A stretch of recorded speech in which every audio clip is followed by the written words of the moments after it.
parle d'électrolytes, on pense souvent au sodium, potassium, magnésium, calcium. Et on vient souvent à attendre certains symptômes qui vont être par exemple des crampes, de la constipation, des maux de tête pour estimer qu'on est en carence de minéraux.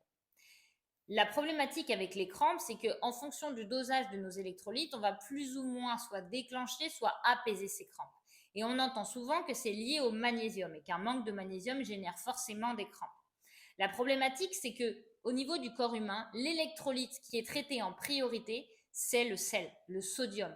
Et si tu viens à t'apporter insuffisamment de sodium, tout apport de magnésium, potassium qui viendra à côté serait réduit à néant, tout simplement parce que l'organisme va éjecter ces différents électrolytes pour conserver le sodium.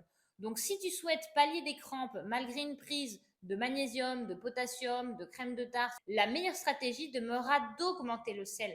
Car venir augmenter le magnésium sans augmenter le sel peut potentiellement faire une plus grande fuite de magnésium, puisque le sel manquera toujours, le sodium. Donc, dans le cadre de crampes malgré une prise d'électrolyte, je vais toujours t'inviter à surtout te baser sur le sel avec un minimum de 5 à 7 grammes par jour que je vais t'inviter à augmenter en fonction des symptômes de crampes.